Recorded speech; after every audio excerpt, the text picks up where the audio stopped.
And then I made the weapon sounds and he was like, yeah, I'm really happy with these. Should we just do like all of the other sounds in the game now? And I was like, okay, great. Welcome to the Long Game Podcast. My name's George Bafaloukos.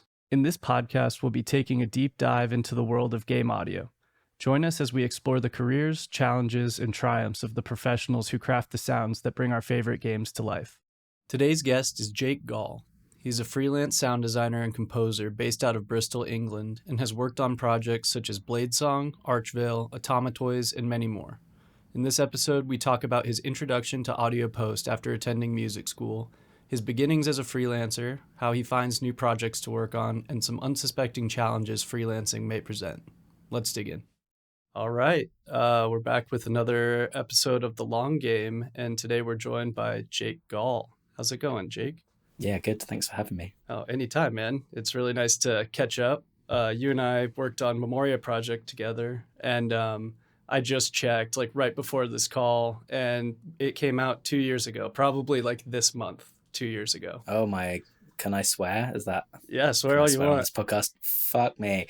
Yeah, fucking hell. That's a long time ago. Like, that's crazy. Yeah, I mean, yeah, it was great. And like, it was, I mean, you did the vast majority of the work on it really in the end, and like a lot of stuff that really elevated it, and it was really nice to get to work together. Well, man, it was like the very first thing I ever worked on. Like, you were like freelancing and you had jobs and like you had like stuff, like work that was making you money. I had and I was just some like, jobs. Yeah, I had a few. This is like my best it's making me a small amount of money.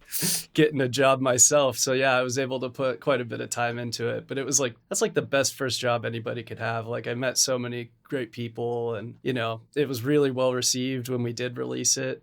And yeah, it was just really, really cool opportunity. Yeah, it's really nice to meet people who like, it's like crazy to think that, I mean, I guess like Dan, who started the project, and everyone else felt the same, that like a game that was so important to me as a kid, you're like, oh my God, there's all these other people who also make games now who feel the same way. Like, that's really, yeah, it's just kind of wild, isn't it? But yeah, it was really nice that it sort of, so many people seem to like really enjoy it. Maybe we one day will actually get an actual remake. Every like quarter I see like some tease about Square might be doing Final Fantasy 9. And I was like, I'll believe it when I see it. But yeah, no, it's great to catch up with you, man. And so yeah, I just usually just start off the podcast with an introduction about you, just where you're from, where you went to school if you did, what got you interested in sound, anything like that helps the listeners kind of get to know you. Sure, yeah. So I'm in the UK. I live in Bristol, which is like in the southwest of England, but I'm from Wales. I'm from Mid Wales originally. Oh man, I'm doing this in like a random order now. Sorry, but yeah. Like I did a music degree when I was 18 at a place called the Bristol Institute of Modern Music. That's now called I think it's just sort of British Institute of Modern Music now, but I don't know. There's one in Berlin as well. There's like, they sort of expanded quite a lot, but they were quite a small sort of music college basically then. And it was like a performance degree. So like I played the guitar, and I mean, I still am about as good as I was then. I haven't really got any better. So I didn't really like, I think I had ambitions of being a session musician. And then I got there and realized how much better I was going to have to get in order to do that. And I was just not that committed to practicing because I was 18 and discovered partying. But yeah, anyway, so I did that, and I played a lot of video games like from, you know, a young age, but I never considered, and I liked, you know, music from video games. And I mean, I guess I didn't think about sound effects until later, but you know, there's definitely like were there in my consciousness, but I didn't even consider that was someone's job until much later. And then I used to like draw bad art though, like bad, very derivative video game characters as a kid. And I remember being like wanting to be a game designer when I was 10. I think what I actually wanted to be was like a character artist, but I just didn't know that they were different things. And anyway, yeah, I wasn't very good at either of those things. So it's probably for the best that I didn't pursue that. But yeah, and then so I worked as a chef for a few years, and I did some other things. And then I went back to school in 2018 to do a master's in sound design. Originally, like I was just like, I just want to do something with sound. I don't know what. and this seems like a more viable option than trying to get paid to make music. And then as I did this degree, I was like, oh, this is actually really cool. I actually really like this. And I managed to get a job in a post house at the same time. So in a post-production house in Bristol called Doghouse Post-Production, which is mostly doing sort of natural history TV stuff. And so I'd worked there for about a year as an assistant, like doing a lot of Foley recording and Foley editing and a lot of whatever else they would give me to do, basically. Quite a lot of dialogue editing, music editing sometimes, fixing OMFs and AAFs, and just generally doing Pro Tools admin type stuff. So yeah, and that was like a pretty mixed experience. Like I didn't like working there very much. It wasn't a very good working environment. It's very like crunchy and like long hours and just not very nice. But I did get really good at those tools, and I did learn a bunch. Like the people who I immediately worked with were good at teaching me stuff. You know, they were like, would give me actual proper work to do. And then, yeah, sorry, I'm rambling now. But yeah, so that's my background, I guess. But then around the time I was sort of thinking about quitting there, I started doing game jams. So it's probably towards the middle of 2019, I guess. I mean, I think I was pretty early on. I was like, after about 3 or 4 months, I was like, I'm not going to last very long here. This is not for me. but yeah, anyway, so started to plan your escape. I was planning my escape. Yeah, exactly. So I started doing game jams, and the first time I did a game jam, I was like, this is definitely what I want to do. Like, I want to make video games. I want to do sound for video game. And we'll talk about it a bit more later, but it's kind of, maybe it's a bit of a theme of my life that I'm always just like, I try something and then I'm like trying to change what I'm doing a little bit and a little bit and a little bit at a time, and I'm still in that process now. But yeah, so I did this first game jam, which was cool. And I learned a bit about there was actually another sound designer there who was also called Jake, confusingly. And like, we ended up on the same team for whatever reason. And he was quite a quirky guy. He was nice, but he was like, oh, I'll show you how to make like a perfect loop of something. Cause like, that wasn't a thing that I knew how to do. And like that kind of thing. So I just like learned a bunch of stuff by doing that jam. And I was like, yeah, I'm going to quit my job. So I just quit my job at the end of 2019, which, yeah, or like at Christmas, I handed in my notice on the 27th of December, which made me super popular. And then in January, I quit. I worked out my notice and I quit. And then I was like, right, I'm self-employed now. But I didn't have any work. So I had to like, you know, I also worked in kitchens and stuff again for a bit. I did like some chefing, and I had some small bits of work like on podcasts and things like that to begin with. Yeah, and then that sort of sustained me for a bit until I made a half decent show reel, I guess, and tried to get more work. And eventually another sound designer called Damien Shepherd, who is great, runs a company called iGame Audio. He hired me after a couple of, I sent him a reel and he didn't hire me. And then he was like, keep in touch. And then I sent him an updated reel in a few months after that. And then he was like, yeah, actually, I need some extra help with this thing. And so I worked on a game called Kraken Academy with him, which is like a cool kind of quirky sort of visual novel narrative type game. And yeah, that was like my first proper gig. And then I got through like luck, I guess I ended up working on Archevale. And then from there, I sort of, enough things snowballed that eventually I did a contract with a company called Soundcuts for like 3 or 4 months. And that was like, I became too busy to do other things. Then I had to quit my day job. And that has been my day job ever since somehow. It hasn't all come crashing down yet. It's been a few close calls, but yeah. Oh, that's awesome that you already kind of touched on my first question. I was wondering if you set out trying to be a freelancer, because you've been freelancing pretty much your entire career apart from this post job, right? Yeah, pretty much. Yeah, that post job was like the only in-house job I've ever had. And then where I live, there's quite a big game scene in Bristol, but it's all like about 50% of it is like super duper indie solo devs with some varying degrees of commercial success. You know, some people just doing their thing and not making any money out of it and doing other stuff to make money. Some people that's their living. And then there's some studios as well, but you know, no one big. And I do now I work with some local people as a freelancer, but there's almost no one who's sort of in-house employed somewhere here unless they work remotely. So yeah, I mean, at the start, I didn't really set out to be a freelancer. It was kind of an accident. I did it because I kind of knew I had to do it, I guess. And like, I just registered to be self-employed because I was just like, I have to quit this job. I hate this job. And so I just did. I think maybe I had like one small bit of work in the start of that year. So I was like, okay, well, I'm just going to do this and I'll do whatever other things I need to do as well. So I worked as a cleaner for a bit in the building that I had a studio in at the time, which was quite an easy job. It was quite a nice job. It wasn't like a difficult. Like obviously some people work as cleaners and it's really hard. It was like the standards were very low because it was just like a building full of artist studios, you know. Yeah, so anyway, I did all these other things alongside it. But yeah, no, I mean, originally when I first started, I just wanted to get any job. Like, and I think I probably didn't realize how competitive getting an in-house sound design job was. And so I was applying and trying, and like in hindsight, I was just like nowhere near good enough to like, and my reel just wasn't good enough. And so I was just like trying to learn stuff and trying to do like implementation stuff. And like I did this job with someone who I've become like sort of friends with in the industry, who we've never actually like professionally worked together, but he was making a game and we met on Twitter, and I was like, I want to work on your game. I'll like write music and I'll do sound for you, you know, for free. There's no money involved.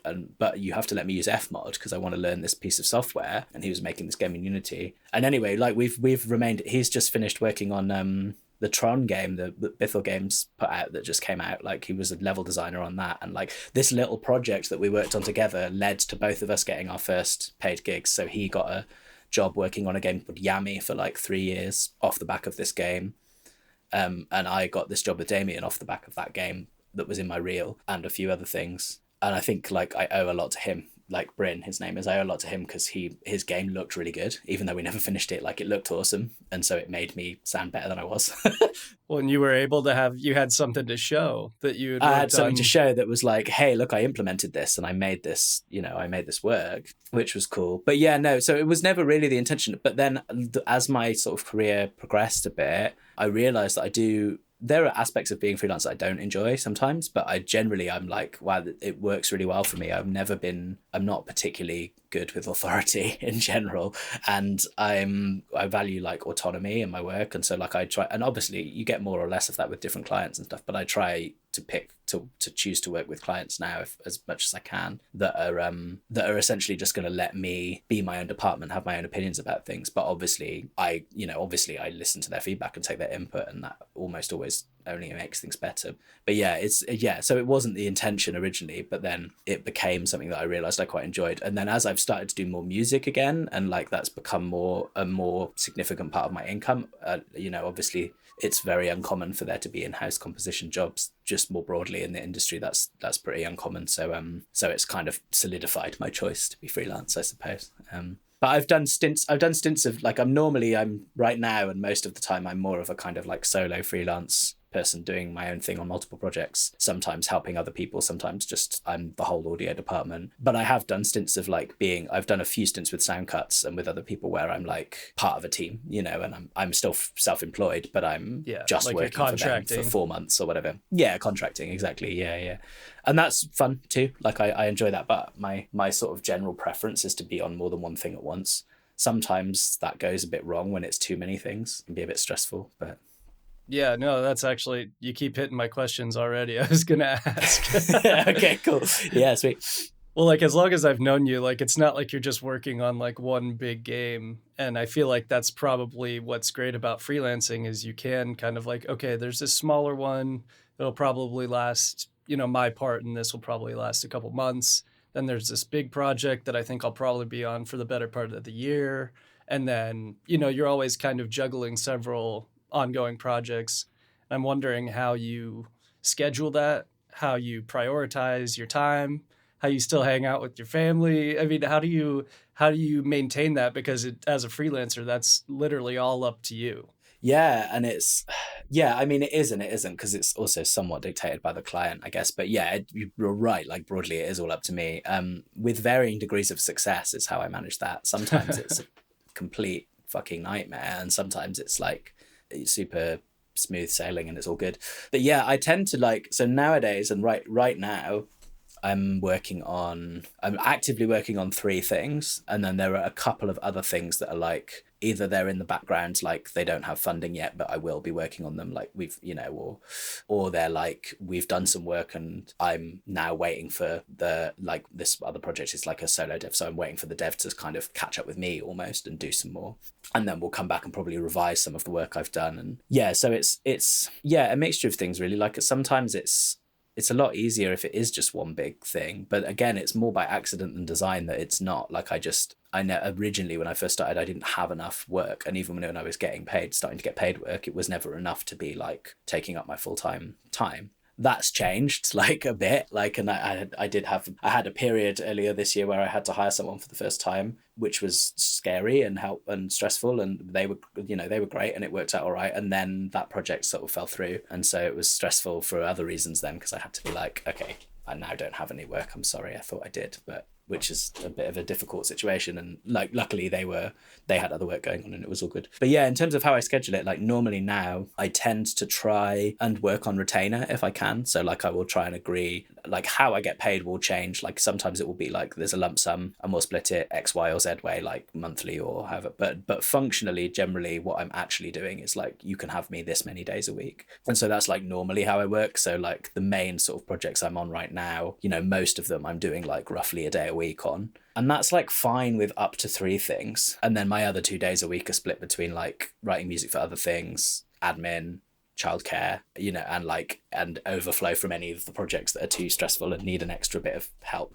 at any given time. But like, yeah, that's like fine when it's 2 or 3 things, but it obviously quickly becomes a problem if it's more than that. So yeah, I don't know, it's something I'm still figuring out really. And like, I'm lucky enough to have nice clients who are like, haven't had that many overlapping deadlines. Like, it can be a problem when there are overlapping deadlines, obviously, but if there's not, then generally it's, most people I will be very clear with and try and say, I'm going to need a few weeks of not working on this while I go and do this other thing, while this other thing's got a deadline. And usually people are totally fine with that. But for the most part, I try not to tell, not in a like secretive way, but I try not to bother my clients with other clients' stuff because they don't care, they don't, and why should they? But generally, if I'm really, really, really busy on one project, I will mention, I will just say, oh, just so we launched, like, for example, this week, a game I'm working on, we have a playtest launching on Thursday. You can wishlist our game on Steam. It's called Bladesong.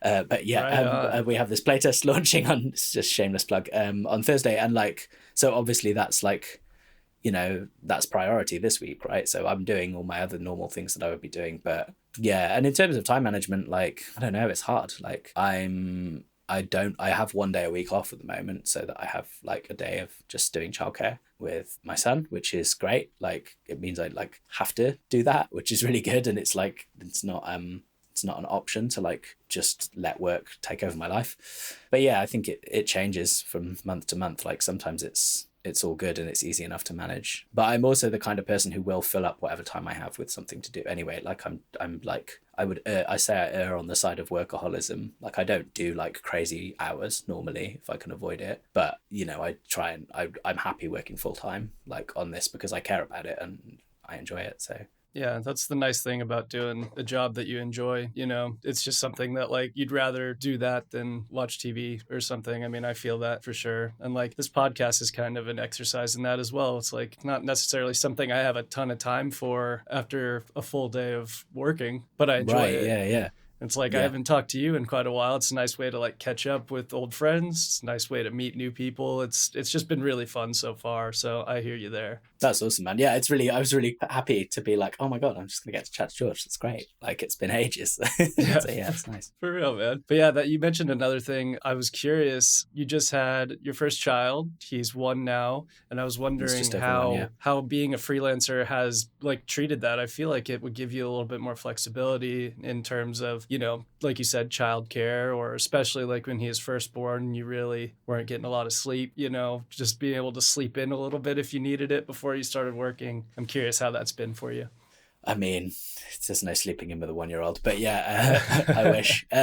He's up at like 5, so yeah, we're up when he's up normally. But yeah, no, I mean, yeah, that is sort of true. Yeah, I think it's been really helpful, and sometimes it makes work stressful being freelance because I took a month off when he was first born, and in hindsight, like, I wish I'd taken a bit more. But like, all of my clients, obviously, I knew I was going to have a baby quite far in advance, so I told them, or I knew me and my partner were going to have a baby rather. And they were all like totally fine about that. We just, I was lucky that there were no big deadlines around that time, but we just carved that time out basically. And they knew that I wasn't going to be around. I wasn't going to be doing any work.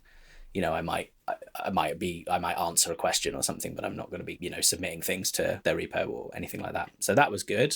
And yeah, like I work from home. So that's, my partner also works from home. She's not self-employed. She has like a grown-ups job, but she's also working from home. So it's quite good in that sense, in that like if one of us needs to, if one of us is doing childcare that day but needs the other one to step in for 10 minutes or half an hour or whatever, then we can. And yeah, like in terms of the flexibility thing of like being freelance, like yeah, now like my hours are like completely, I used to be like I just mostly work 9 to 5 type of person. Nowadays, like it's all over the shop. Like sometimes I work 9 to 5, sometimes I do a couple of hours in the morning and then I don't do anything and then I work in the evening, like, but it doesn't matter. Like I can get, because as well, I've got clients in various places in the world, so we're not always communicating synchronously anyway. So yeah, in that sense it's really helpful. Yeah, in that sense it's good, the freelance thing. But it has made me acutely aware of like not letting work take over my life too much, as much as that's possible, because when I'm all the time I'm working, I'm like, well, I could be hanging out with my son, which is ultimately more important. Yeah, of course. So yeah, so that's that's, I don't know, that's tricky, but that would be so much harder if I had an office job and I had to commute, so yeah, exactly. Like I work remotely as well. The company I work for is in California. I'm in Arizona. Even just working remotely in itself, like, I mean, it is still like a 9 to 5 job, but like, just being able to like have my own bathroom goes a long way, yeah. like Yeah, for sure. just for peace of mind, like having my own kind of isolated space where I work. If my girlfriend's home, like say we had a podcast or I have a meeting or something, I just shut the door. I know that I'm not going to be bothered. That is just really nice for me. So I hear what you're saying. Yeah, same. I mean, there are definitely some things I miss about working in person, and I have a couple of clients that are in Bristol, and sometimes we do meet. I've just like the last couple of months got sort of a little remote rig together slowly, and so now I can actually just work. Like I prefer to work here because I've got stuff that I'm not going to take with me. Yeah, but I can work, on my laptop now, which is cool. So yeah, and that was partly dictated by like our childcare needs as well, and like having to take our son to his grandma's, and then like one of us works there for the day, which is like, that works fine now. It didn't at first, but it like, so yeah, so it's kind of there are nice things about working with other people in person, though, was my point. But I'm not someone who believes in the idea that like people do better work in the office or whatever. I'm kind of fairly convinced that is just propaganda for companies that own office blocks. I think I'm in agreement with you there, Yeah. Personally. But that's great to hear, man. I'm really glad that you're able to spend time with your son, with your family. The flexibility like is there for you, and that it's working out really well. That makes me super happy. It's great. And he comes to visit me in my office like often, and there's like, you can't really see, but there's like a tambourine here. It's on top of a mixing desk, like which is plugged. Like I do use it sometimes. It's like an old analog desk that's got like some pedals in the effects loop and stuff. Nice. But I don't use it that often. Like it's not usually on.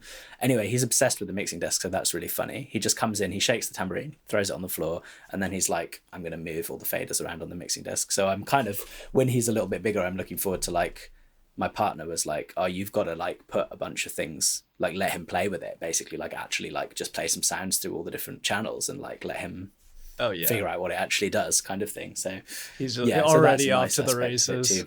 He's obsessed with noise, which like makes sense because he's like surrounded by it. So yeah, it's that's fun. That like aspect of working from home, it's like he just comes in to say hi, which is cool. Totally. Yeah, I mean, my dad was a musician. I think that's where all of this stems from for me, just being surrounded by it at a young age and just really being interested. So yeah, you got a little composer on your hands probably. He's already that locked in. We'll see. Hopefully he'll do here, as long as he's happy. I don't mind what he does, but yeah. Oh, that's awesome, dude. But yeah, okay. So like switching gears a little bit, I assume this has probably changed quite a bit throughout your career, but I'm just wondering how you find new clients and how you find work these days. Or let's say, how did it start and then how does it work now typically? Yeah. So how did it start? Well, it started on Twitter, which is a whole conversation in and of itself. Like, and I deleted my Twitter account like last month finally. I don't know why I even keep it. I haven't even looked at it in months and months. Well, Yeah, that was the conclusion I came to. I just stopped looking at it, and every time I did look at it, I was like, "This is dumb." So Yeah. I just was like, "I'm just going to deactivate it. It's fine." And yeah, but I do sort of mourn the Twitter that I started on, because it was this like amazing resource of like really friendly game audio people and loads of devs. And so yeah, I think that's how it started. Like I hadn't had social media for years. Like I don't have Facebook. I haven't had Facebook for years, for like over 10 years. And I wasn't on social media. I didn't even have a smartphone really until like 2018. And because I find it quite addictive, so I deliberately kind of, and so now I do have social media, and it's a problem for me. Like I don't really enjoy the fact that I have it, but like the flip side of that is like, you know, I met you through, like I met basically my entire career through like social media. So yeah, I don't know, it's a bit of a weird one, but yeah, so that's how it started. I was on Twitter, and you know, like every other audio person, just sliding into people's DMs, but not in a like, I think all of the successful soliciting for work that I did like that was very genuine. Like I would, so like 2 projects, in fact, I can name that happened, that's how they happened, with Archevale, which I was the sound designer for, and then Automatoys, which I did the music and the sound for, which was a mobile game that came out in 2022. And that, like, yeah, in both those cases, I just messaged the developer to say, your game looks cool. Like, basically, that was it. Like, hey, your game looks cool. Have you got like a mailing list? Like, I want to know when it comes out. And through that, got into conversations with them that were like, well, with Automatoys, it was just like, yeah, I have a mailing list. That's cool. And then a few months later, Stefan, the dev, was like, I need sound now. Are you available? Which is like pretty classic, I guess. But and I was, so that was great. And then yeah, with Archevale, Jamie, who's the developer for Archevale, he was like, he's in Bristol as well, or he's like near Bristol. So I just messaged him and was like, hey man, your game looks really cool. Do you want to get a beer sometime? And then he did get back to me. Like he took him a few months because he like didn't see my message, I think he said. Anyway, he got back to me and was like, yeah, sure. Like I saw your reel's cool. Like maybe I'll make another game sometime and then we could work together. That would be cool. And I was like, yeah, great, whatever. And then a few months after that, he was like, yeah, my sound designer has stopped working on the game, so I need someone to make a bunch of weapon sounds. And I was like, okay, great, like I can do that. And we got chatting and we agreed a rate and blah blah blah. And then I made the weapon sounds and he was like, yeah, I'm really happy with these. Should we just do like all of the other sounds in the game now? And I was like, okay, great. And yeah, so I think from those 2 jobs, I kind of like, and from working with Damien and stuff, now that spiraled off into other things. So like now me and Jamie are working on a new game that I've been working on for like 3 years. So yeah, I think it's like a mixture of like originally like cold emailing people and then continuing to work with those people on their, like we were lucky enough that Archevale did quite well enough that we could make another game. So we did.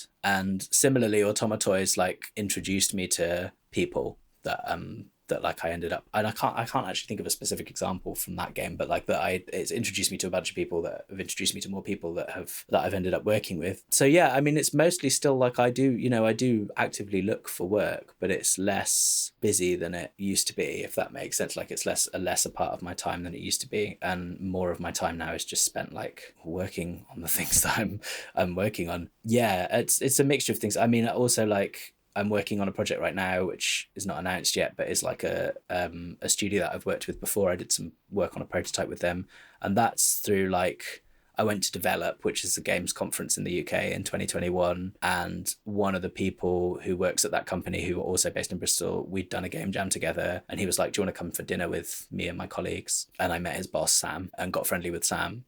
And then 2 years later, Sam was like, hey, I'm doing this prototype. Do you want to work on it? And I was like, yeah, sure. And then we did that work. And then like at the start of this year, I was like, I wonder what happened to that prototype. Like, and I messaged Sam and he was like, yeah, we're actually like starting a new thing. And I was going to like email you like this week. So like, so it's just stuff like that. Like same as everybody else, really. Same sort of story where it's like, I slowly met people and then over time that network's kind of grown sort of organically, I suppose. But yeah, I don't know, that's not the most helpful answer, is it? Because it's not like, Twitter is not what it was, you know. And I think probably there was a point in time where I was sending hundreds of messages to people and constantly sending emails, and yeah, and that was like a big, you know, but I probably only took 1 or 2 yeses to make that worthwhile, if that makes sense. No, it totally does. And I had a feeling what you were going to say was going to be somewhere along those lines, where it was very much you grinding a lot to get the first couple. But then once you do, you start making like organic connections with people that you're working with. But then sometimes those seeds you're planting don't really grow for 2 years, you know, like you said. Yeah, for sure. Yeah. And so many random things where like you've just chatted to someone and you've got on okay, and then years down like the example of like working at Soundcuts for a bit. Like I did one job with them through this for this reason, which I will explain now. And then obviously that job went quite well, so I've been back a few times since, but which is great. But yeah, like the way I got that was like I was thinking about doing a PhD at the time because I didn't really know what I was doing with my life, and I was in this call that was like for prospective PhD students. And one of the people in this call was someone called Alison, who's a really experienced sound designer. She's great, like, you know, much more experienced than me. And she had taken a break from being a sound designer to do her PhD. And she'd done her PhD, and it was like in Unity basically. And she'd like learnt Unity really in depth. And anyway, I messaged her during this call and said, hey, can I like have a Zoom chat with you sometime? I'm thinking of doing a PhD. I'd like to talk to you about yours. And she was like, yeah, no problem. And basically was like, don't do a PhD. You don't really want to do a PhD, which was good advice. She was right. She was like, yeah, you don't really seem like you want to do a PhD. You know, you seem like you want to pursue being a sound designer, so you should do that. And like, you know, send me your CV, like, let's keep in touch kind of thing. So I did, and I thought nothing of it. And then 2 years later, I found out that I got a call from Adele, who runs Soundcuts, that was like, hey, someone's recommended you. I need a junior sound designer. Can you start on Monday? I need you for 6 months. And I was like, and there'll be a test. And I was like, yeah, fine. And I did the test, and, you know, they were like happy with the test. And anyway, and then I was working with Alison, and I was like, oh, it's you. They didn't even say who recommended. Yeah, That's awesome. Oh, no, I didn't know. And they were like, oh, it's, yeah. And so like, and yeah, she was like, yeah, you seemed nice in that call. You know, you seemed like you were legit. You were actually trying to do the thing. So yeah, it kind of there's never any way of knowing, is there, I guess? And I mean, I'm sure I'd be interested to hear if it's the same sort of story for you, in the sense that like, well, we were talking about Memoria at the start, like you never really know. You do a thing that's just like, for no money, and you kind of never know, or you meet someone at a thing or whatever, and you never know if it's going to end. That's like the nice part of the networking thing, right? Rather than it being this like sleazy trying to shake people's hands and ask them for a job or whatever type of thing. It's more just like, oh, you just make friends with these people, and then at some point, if you're nice and you get on and you're like, yeah, we could work together, at some point spontaneously you probably will, you know, or you won't, and that's also fine. But like, yeah, so there's so many like random stories like that, which I try and remind myself when I'm like getting rejection emails or being ignored, or, you know, you don't know when the next thing is going to come, and it will be really interesting probably. So yeah, 100%. And I mean, now you're more established, you've got work, you know, so it's like you got a little bit more of a runway. Things aren't so dire whether you get that next job at this very moment as it used to be, you know. That's true, yeah. And I mean obviously we could talk about the wider state of the industry for hours if we wanted to, and it's not great right now, as I'm sure you know, everyone listening knows. But like, yeah, I mean, I sort of been really lucky that hadn't affected me. I'm saying hadn't because I did lose a job earlier in the year, but it hasn't generally affected me too much. And I think part of that is just because I got onto the projects that I'm working on right now, you know, a year or two before that really started to show as a problem. And I'm lucky enough that I tend to work on things quite long term, like, you know, as much as I possibly can, and if their budget will allow it. And sometimes I've taken gambles on things like, you know, for example, with Bladesong, I worked on it for basically free, but with the agreement that when they got a publishing deal, they would pay me. And I was confident. I took that sort of swing because I was like, I don't have anything going on right now apart from, you know, I have enough work going on that I can afford to do that, and I'm confident they'll get the publishing deal, and they did. So yeah, but anyway, yeah, like I've been lucky that hasn't sort of affected me that much. But I am now sort of, you know, several projects I'm on are coming to an end towards the end of this year or the start of next, or, you know, in the middle of next year.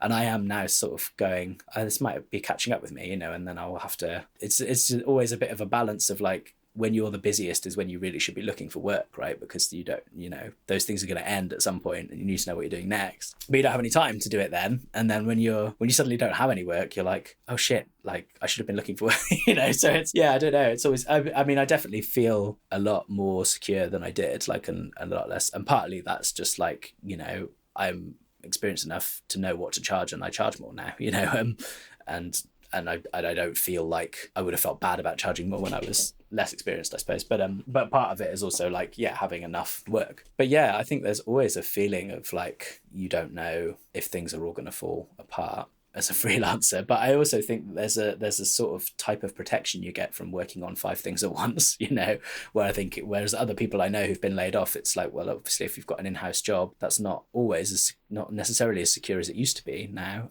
which is a bad thing, obviously. Yeah, so I think I've almost sort of got more security from being a freelancer, weirdly. Well, yeah, and I think also, I don't think the indie kind of game world has gotten hit as bad with this layoff mania that's been going on the past couple of years, because they're realistic about their budget. They're realistic about how long the thing's going to take, and they raise the money accordingly. Whereas I mean, I in think that's AAA definitely space, true, yeah. I think a lot of people borrowed too much money during the pandemic when interest rates were really, really low. And then they went back up and they didn't really think about what they were going to do if that happened. And then they end up laying off a bunch of people. And I think we're still just we're going to see the remnants of that kind of mentality across the board for a while. I don't think it's done yet, unfortunately. Yeah.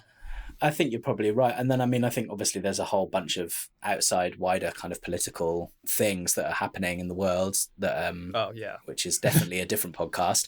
But those things are, are affecting the sort of more micro economy of our industry as well, I guess. But yeah, I mean, I think I agree with you in the sense that, like, I think, and I also think there's like people at the sort of top end of the budget range of kind of indie stuff. There's more of a sort of propensity to overreach a bit in terms of budget, like to borrow enough money to let you expand your team because you want to make something more ambitious, which is awesome in one way, obviously, but is much more risky. Whereas I think a lot of the stuff that I'm working on, not that it isn't necessarily ambitious, but it's not ambitious in a way that would require a big scaling up in terms of, so like, for example, if you made a bunch of 2D games and then you suddenly want to make a 3D game, there's just a scale of team that you need in order to do that, right? Because you need a bunch of stuff that you don't need on a 2D game. Whereas, like, yeah, the kind of thing I'm working on, I think tends to be more like, if there's something about it that's like unique or unusual, it's more like it's going to be like mechanically or like the way it's combining ideas, as opposed to like the scope of it, if that makes sense, the size of it. So yeah, I guess exactly what you said, basically, like indie stuff that tends to know how to scope well. And I think most of the things I work on exist in a sort of budget bracket is what I was trying to say. Budget bracket that is low enough that it's mostly been protected from that kind of thing. Yeah, absolutely. Well, that's great. I'm really glad to hear that. Still keeping the ball rolling, that makes me very happy. Luckily, yeah. Yeah. But yeah. Yeah, I guess I did want to talk about you're actively trying to kind of slowly move into composition. You've been mainly a sound designer most of your career, and I'm wondering why that is, or just kind of like what your feelings behind that are, because like you said earlier, you did kind of set yourself up nice freelancing all this time because you don't really see in-house composer jobs. It doesn't really exist. Yeah, for sure. Yeah, so I think I kind of always wanted to do both, and it took me a while to get to that point. And now I'm doing both on lots of things. And as I started to do both sound design and composition more, I sort of realized how much work that is often, and not necessarily just like especially with sound design, like the volume of work is often much more than the composition, right? Like it's in terms of like just the amount of things that you need to make, the amount of things that need to make a sound in a game. And it's also often more out of step with what the scope of the developer might think. Generally it's, to a greater or lesser extent, relatively easy to figure out how much music something might need, with some exceptions. Obviously, sometimes you're like, oh my God, this game is so much bigger than we thought, or oh, actually, maybe we need this complicated, weird system of procedural stuff, and then it becomes a bit more nebulous, like how much do we actually need? But it's often the case in my experience that developers aren't really aware of how much sound design they will need, and actually like scoping that is generally part of my job. And as I've got better at scoping that, I've realized often it's kind of a lot for one person to take on, both things. So it's partly to do with that, and then it's partly to do with I just got better at I wrote more music and I got better at it, and I realized, oh, I could do this. Like I think I had a period of time where I didn't think I could do it. I didn't think I was good enough, and obviously like everyone has those feelings sometimes. But I think I practiced a lot basically, and was like, yeah, actually, like I can do this, and I find it really fun. So yeah, it's partly to do with that as well. But yeah, I think the main reason is that I want to continue to work on sort of more and varied projects, and it's difficult for me to do that if I'm doing sound design on lots of things, like 2 or 3 things at once. It becomes very hard for me to take on additional music work. So yeah, so I guess that's the main reason really. And then I think I've done quite a lot of sound design on quite a lot of indie games over the last couple of years, and I just kind of got a little bit burnt out. And so now I'm a bit more I'm trying to sort of get myself into a position where I can be, and I'm lucky enough to be, a bit more selective about what kinds of things I work on. So I don't think I'll ever stop doing sound design. I think I'm now in a place where I'm being quite deliberate about, if I'm going to take on a job that's sound design, I'm being quite deliberate about it. There are sometimes exceptions to that. Like sometimes I will take on, I often get approached to do both, or because I can do both. And so like if it's a job where it's like generally like if it's prototyping something, which a lot of my work is like, I will get approached at a prototype stage and they're like pitching it to a publisher, or they're looking for some kind of funding and they need some audio to do that. And obviously some of those prototypes go on to become full games that I work on, some of them don't, some of them go on to become full games that I don't work on, and so on and so on. So if it's things at that stage, I will generally be like, yeah, I'll do both, because it's fairly easy for me to scope a really small slice of something, and it's better for them in terms of like, well, just it's easier for them to square what their budget is if it's just one person, and I can just go, here's a number, and they go, yeah, no problem, or no, that's too much, or whatever. So yeah, anyway, that was a bit of a rambly answer, but yeah, generally I think it just became something that I got a bit burnt out on doing too much of, and also because it feels like I'm at a point where sometimes people do come to me for sound design for things that I don't want to do, and like I should pass that on to people there are so many people out there who do want to do that, and they would do a really good job of it, and who are constantly striving to be better sound designers. And I think I reached a point where I wasn't doing that, I'm not like constantly practicing, and whereas I was doing that with music. And so it feels like that's the right thing for me to pursue, because but ask me in 3 years and I'll probably be trying to get really good at knitting or something, because like that's the kind of person that I am, where I'm just like, oh, I've got this I'm a bit of, I have that tendency. So I have to kind of temper myself and know that I have this tendency to pursue a thing for a bit and then get slightly bored of it, I suppose, which is not necessarily great. But I can definitely relate to that. I've had some very short hobbies like same that I'm very interested in for 3 months for like 6 months. Yeah, exactly. Never do it again. But yeah, no, that makes total sense to me. And I think that's really exciting. And I think especially kind of in your worlds, like you're not going to be able to burn out as quickly writing music, because each game is so different and they have such different needs musically.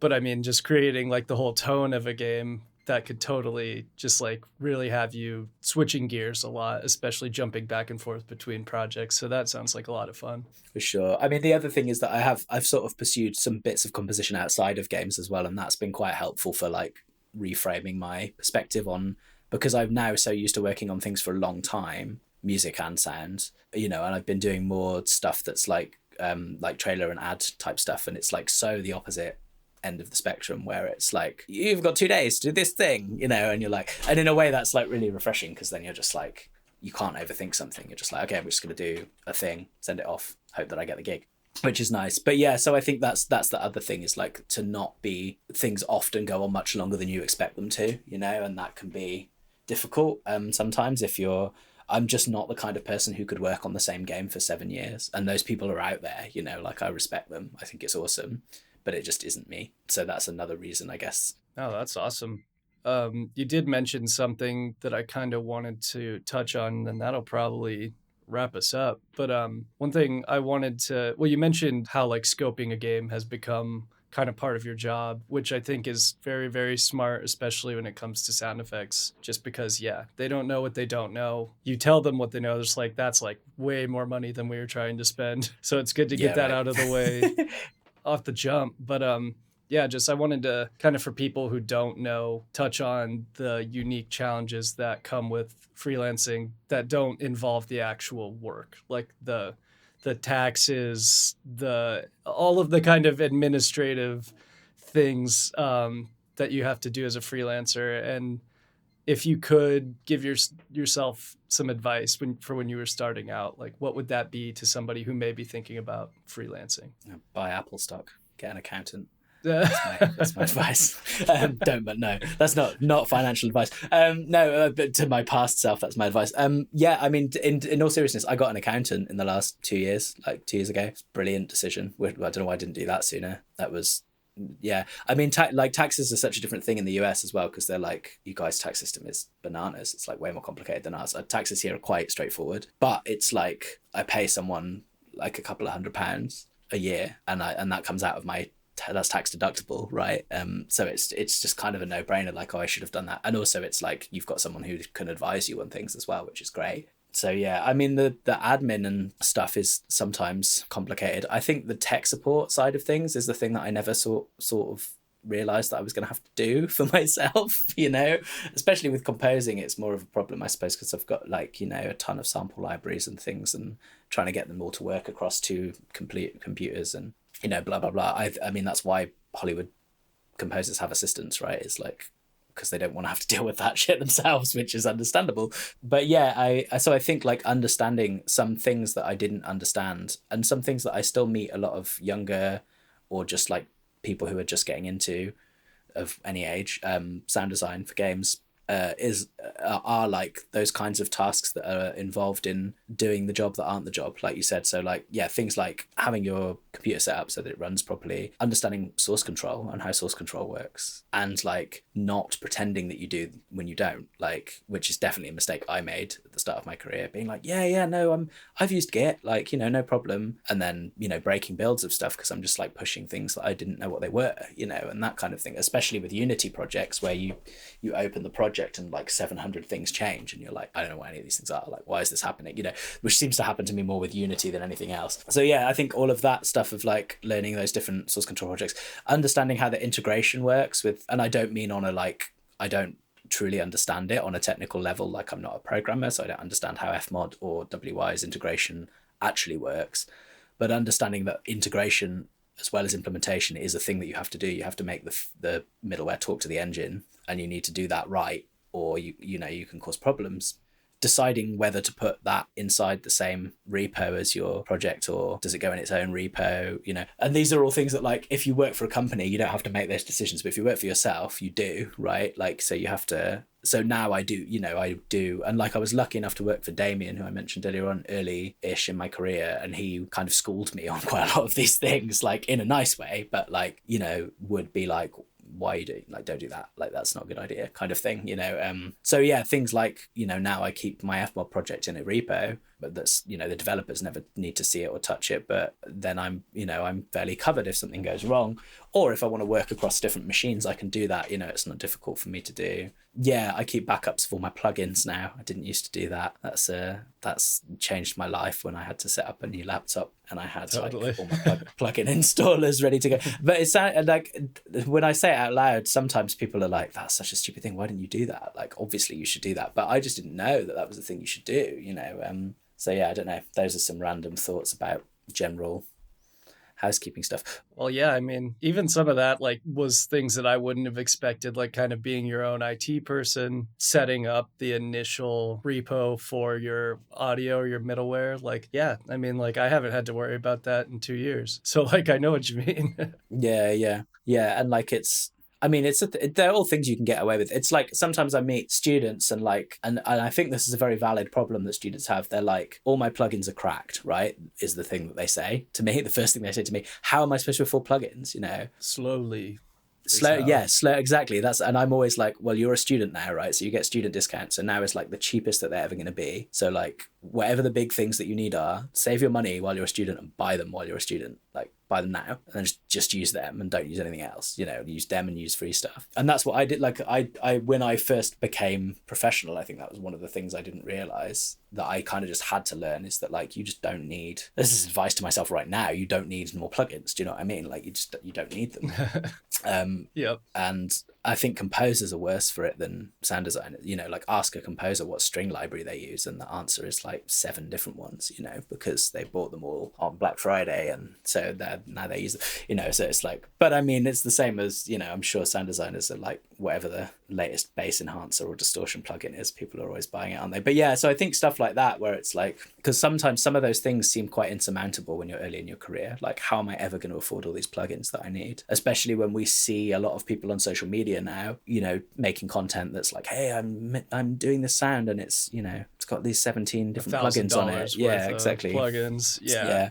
And, I totally know what you mean. And you see all these people, you know, and I think there's a great YouTube channel called In the Mix, which I'll plug. I really like his channel. It's like very straightforward, no nonsense mixing advice. He's a Scottish guy. He's cool. And one of the things that he said on one of his videos is like, all these people talk about how the gear doesn't matter while they're sat in front of like millions of pounds of Pultec EQs and things. And like, they're sort of right, but like, it does matter to an extent, or they wouldn't be sat in front of all those things. Do you know what I mean? So it's like, yeah, I don't know. It's a bit of a weird one where it's like, you definitely can just learn to do stuff with free and cheap plugins, but there is a reason why people buy things as well, and it's okay to buy things, I think. But yeah, I think that would be like my number one bit of advice is like, buy plugins while you're a student, and only buy the things that you need. Like if you're a student, you know, if you're not a student, then you're gonna have to save for longer to buy your plugins, I guess. But wait for Black Friday. Yeah.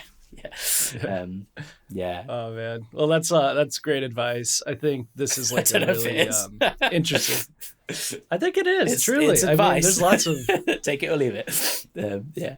Well, this is very different episode because most people that I interview are like working in-house. So like, I think you just have like a different perspective that's like really unique, and being a composer and a sound designer. I don't think I've talked to anybody that's doing both at the moment. So, yeah, dude, this has just been like really interesting. I think the listeners will get a lot out of this one. So I really, really appreciate you taking the time. I know it's late there, but got the baby to bed and you set aside an hour for me thanks, to man. Chat. So. No, my pleasure. It's really nice to chat. Yeah, dude. Well, I think we'll wrap it up there. But yeah, thank you so much, dude. And everybody follow Jake. And if you need a sound designer or composer, hit him up. He's a nice guy. Thanks, man.